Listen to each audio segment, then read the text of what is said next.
Hello student, कैसे हो? उम्मीद करती हूँ आप अच्छे होंगे। आज अपने बात करेंगे सीटेट जो फरवरी 2026 में हुआ था, तो उसमें सीडीपी के 30 क्वेश्चन थे। तो वो उन प्रीवियस ईयर क्वेश्चन को आज अपने सॉल्व करेंगे। और ऐसे नहीं है कि मैं आपको सीधा बताऊंगी कि इसका ये उत्तर है, इसका ये है। अपने ये भी विस्तार से समझेंगे कि इसका ये ऑप्शन क्यों हुआ, ये ऑप्शन क्यों नहीं हुआ, सारी चर्चा करेंगे। अगर आप सीटेट अगस्त सितंबर वाला देने वाले हो अब, तो आपके लिए बहुत ही इंपॉर्टेंट है। प्रीवियस ईयर क्वेश्चन बहुत इंपॉर्टेंट होता है सीटेट में। तो आप इन क्वेश्चनों को ध्यान से देखेंगे कि क्वेश्चन कहाँ से ज़्यादा बन रहे हैं और नेगेटिव और पॉजिटिव वर्ड्स से कैसे ऑप्शन को काटने हैं, ये भी मैं बताऊंगी। तो चलो अपने पहले क्वेश्चन से स्टार्ट कर लेते हैं। तो पहला क्वेश्चन है, सार्थक अधिगम सुनिश्चित करने के लिए निम्नलिखित में से कौन सा महत्वपूर्ण है? सार्थक अधिगम सुनिश्चित करने के लिए कौन सा महत्वपूर्ण है? ऑप्शन दे दिया, भावनात्मक समर्थन का प्रावधान, प्रतिस्पर्धा और प्रतिद्वंद्विता का माहौल, करने और प्रयोग करने के अवसर, मानकीकृत पाठ्यक्रम। तो देखो इन्होंने पूछा कि सार्थक अधिगम उपलब्ध करवाना है, ठीक है, सुनिश्चित करना, तो कौन सा महत्वपूर्ण है? तो देखो इनमें से दो ऑप्शन तो ऑटोमेटिकली कट रहे हैं, मैंने देखो काट भी रखे हैं पहले। देखो ये प्रतिस्पर्धा और प्रतिद्वंद्विता का माहौल, देखो मैंने आपको पॉजिटिव नेगेटिव टैग वर्ड्स करवाए थे, उसमें देखो मैंने कहा था बच्चे के साथ कंपटीशन तो बिल्कुल भी नहीं करना। तो प्रतिद्वंद्विता, ये तो प्रतिस्पर्धा और प्रतिद्वंद्विता बिल्कुल ही कट गया ऑप्शन। मानकीकृत पाठ्यक्रम भी नहीं करना, तो ये भी ऑप्शन कट गया। बच कौन सा गया? भावनात्मक समर्थन का प्रावधान और करने और प्रयोग करने के अवसर, बच्चे को अवसर प्रदान करवाने, ये पॉजिटिव है। तो पहला और तीसरा क्या हो गया? सही हो गया, और ये सही हो गया ऑप्शन। आगे अपनी बात करते हैं, दूसरे क्वेश्चन की तरफ चलेंगे। दूसरा क्वेश्चन है, बाहरी प्रेरणा से आती है जबकि आंतरिक प्रेरणा पर आधारित होती है। दूसरा क्वेश्चन कह रहा है अपने को, एक सेकंड रुकिए आप। बाहरी प्रेरणा से आती है जबकि आंतरिक प्रेरणा पर आधारित होती है। बाहरी प्रेरणा किससे आती है? मैंने ऑप्शन टिक के रखा है, बाहरी प्रेरणा दूसरों की सराहना से आती है। लेकिन जब आंतरिक प्रेरणा किससे आती है? व्यक्तिगत, जब इंसान को व्यक्तिगत संतुष्टि होती है तब क्या होती है? देखो इसने कहा बाहरी प्रेरणा और आंतरिक प्रेरणा। तो आपको पता है बाहरी प्रेरणा जो बाहर से आती है अपने को, तो दूसरों की सराहना करते हैं तो बाहर से आती है। आंतरिक, जब व्यक्तिगत संतुष्टि, खुद की जब प्रेरणा होती है तो आंतरिक प्रेरणा आती है। ये क्या था? ये आंतरिक प्रेरणा। ये दो क्वेश्चन आपको समझ आ गए होंगे, मैंने विस्तार भी करवाया कि आपको कैसे करना है। अपने ऐसे देखो, अगर मैं ऐसे करती भी इस क्वेश्चन का ये आंसर है तो मैं 5 मिनट में सारे 30 के 30 क्वेश्चन करवा देती। मैं आपको पूरे विस्तार से करवाने वाली हूँ ताकि आपको पता चले कौन से पॉजिटिव है, कौन से नेगेटिव है, और ये ऑप्शन क्यों कटा है और ये क्यों हुआ है। तो आपको इस सीटेट का, ये सीडीपी का जो पुराना पेपर है ना, ये बहुत ही इंपॉर्टेंट रहेगा सितंबर में पेपर देने वालों के लिए। आपको पता चलेगा कि क्वेश्चन कहाँ से बन रहे हैं। और ये पेपर आप देख लेना, मैं आपको सीरीज जो स्टार्ट कर रखी है ना मैंने आपके लिए, वहीं से छपा हुआ ये पेपर है, वहीं से सीधे टैग वर्ड्स में से क्वेश्चन पूछे गए हैं। इसलिए मैं कहती हूँ आपको टैग वर्ड्स भी जरूरी है करने। ये अगला दूसरा क्वेश्चन मैंने आपको करवा ही दिया।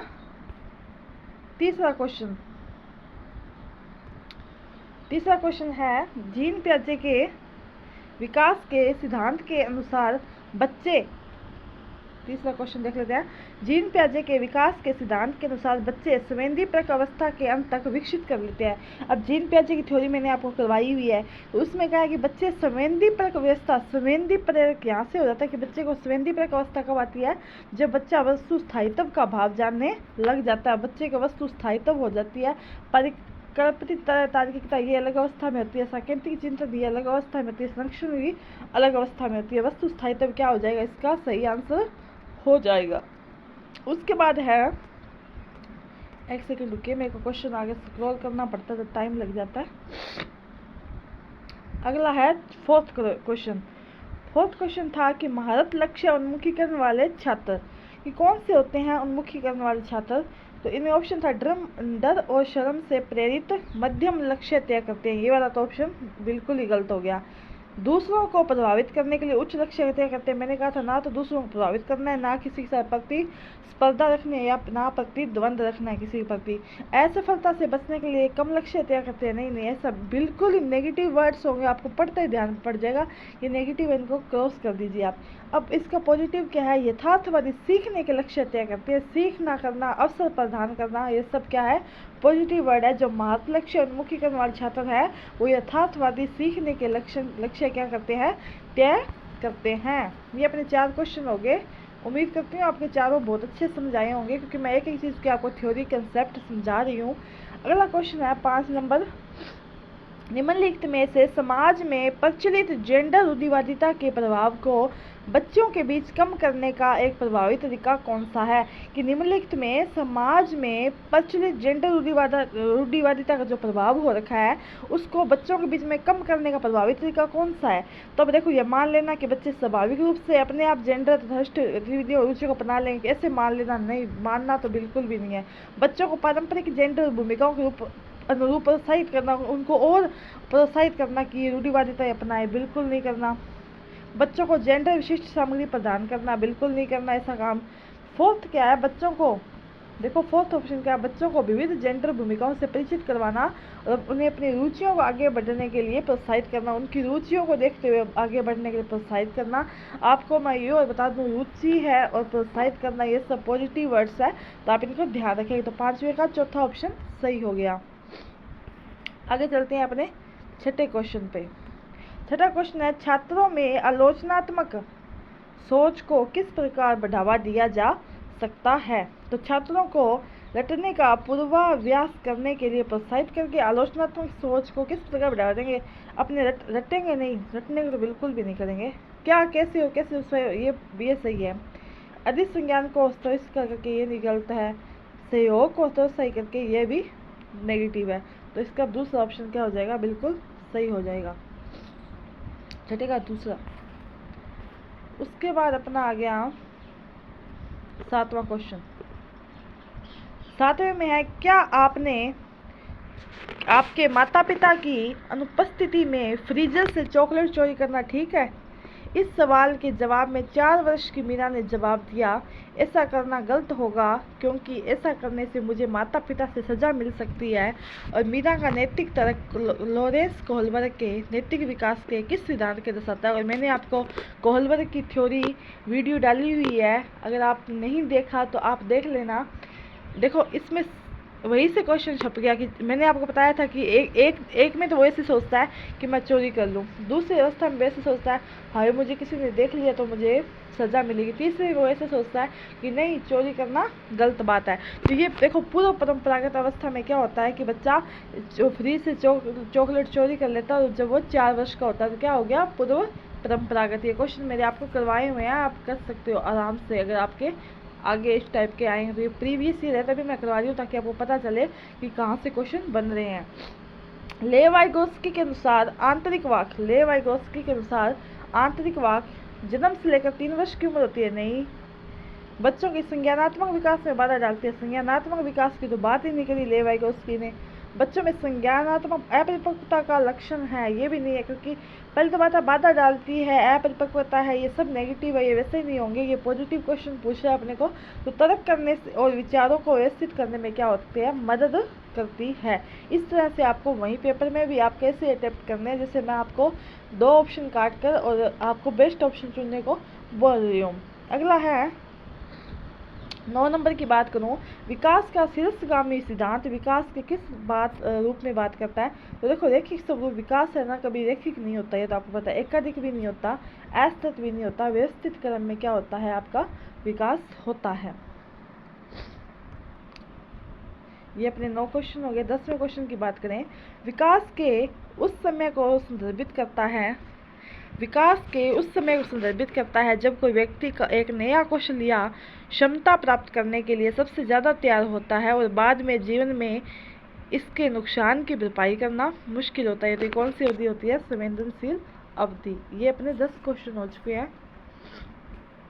11वें की अपनी बात करेंगे, 1 मिनट रुकिए। 11वां क्वेश्चन आ गया, निम्नलिखित कथन में विकास के किस सिद्धांत को दर्शाया गया है? तो निम्नलिखित शेषावस्था और प्रारंभिक बचपन के दौरान हाथ और पैरों की तुलना में टांग और बाहें तेजी से बढ़ते रहते हैं। कि शेषावस्था में जब बच्चा होता है तो हाथ और पैरों की तुलना में टांग और बाहें तेजी से बढ़ता है, मतलब समीप दूराभिमुख सिद्धांत उसमें हो रहा है। अब नेक्स्ट क्वेश्चन पे चलेंगे। ये मैं क्वेश्चन बता रही हूँ जो ऑफिशियल सीबीएसई ने जो ऑफिशियल आंसर की जारी की थी, जो उसने आंसर माने थे, मैं वही बता रही हूँ आपको। 12वां क्वेश्चन है, निम्न में से कौन प्राथमिक कक्षाओं में छात्रों के लिए प्रमाणिक शिक्षण कार्यों के उदाहरण हैं? निम्न में से कौन प्राथमिक कक्षाओं में छात्रों के लिए प्रमाणिक शिक्षण कार्यों के उदाहरण हैं? तो परिभाषाओं को, एक वर्ग को याद करना बिल्कुल नहीं करना। प्राथमिक बच्चों के पाठ्य पुस्तक तो तथ्यात्मक जानकारी याद करना और पाठ्य पुस्तक दोनों ही नेगेटिव हो गई, ये भी काट दो।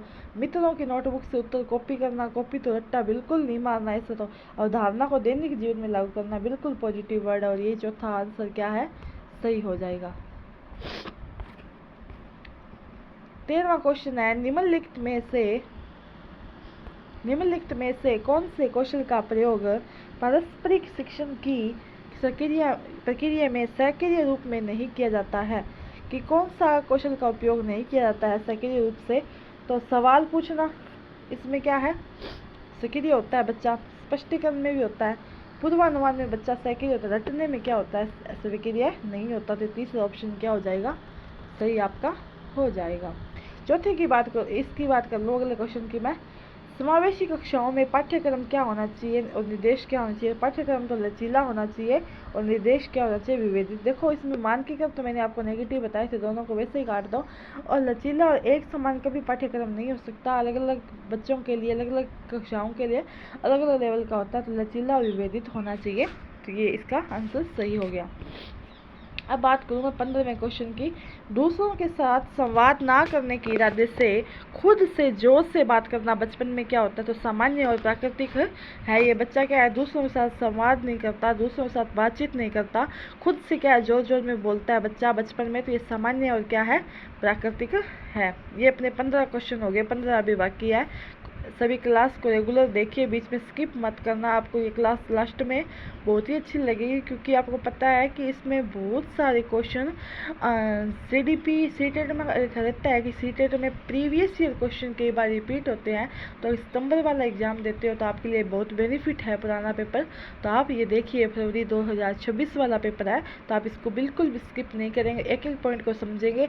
अपने क्या करेंगे, ऐसे नहीं कि आज ही सारा सब्जेक्ट कराऊंगी। आज मैं आपको ओनली सीडीपी के 30 क्वेश्चन करवाने वाली हूँ और बाकी सब्जेक्ट अपने डेली करेंगे ऐसे। और ये लेवल फर्स्ट, पेपर फर्स्ट का है और मैं इसलिए एक एक सब्जेक्ट करवा रही हूँ, क्योंकि देखो मैं टिक करवाती ना आपको भी, इसका ये है, इसका ये है, तो मैं आपको 5 मिनट में करवा देती। मैं आपको समझा रही हूँ कि ये ऑप्शन क्यों हुआ, ये ऑप्शन क्यों कटे, कौन से नेगेटिव थे, कौन से पॉजिटिव थे, ताकि आपको अच्छे से समझ आ जाए। अगर आपने थ्योरी पढ़ ली तो आपके अच्छे से क्वेश्चन समझ आ रहे हैं। अगर नहीं पढ़ी तो मैंने क्लासेस डाली हुई है थ्योरी की, आप उनको देखिए, ठीक है।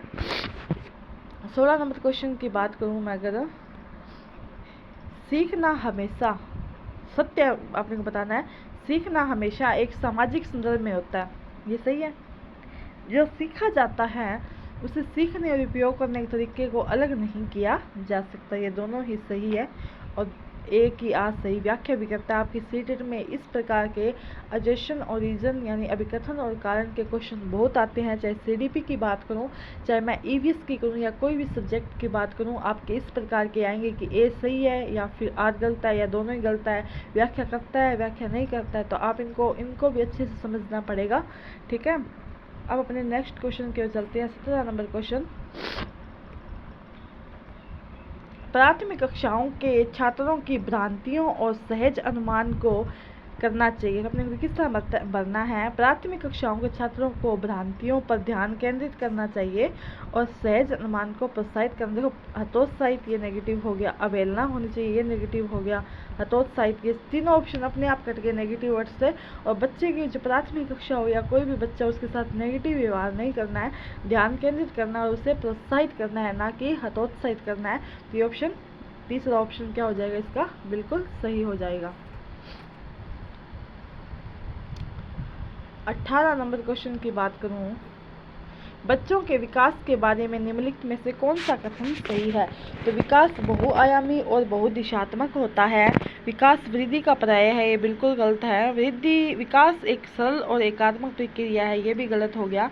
विकास बिना किसी पैटर्न के अनियमित तौर पर प्रकट होता है, ये भी गलत हो गया। विकास बहुआयामी और बहुदिशात्मक होता है, ये बिल्कुल क्वेश्चन सही है, ठीक है। ये बिल्कुल आपका क्वेश्चन सही है। अगला है, निम्नलिखित में से कौन सा एक ऐसे प्रश्न का उदाहरण है जिसमें छात्रों को रचनात्मक समाधान खोजने की आवश्यकता होती है।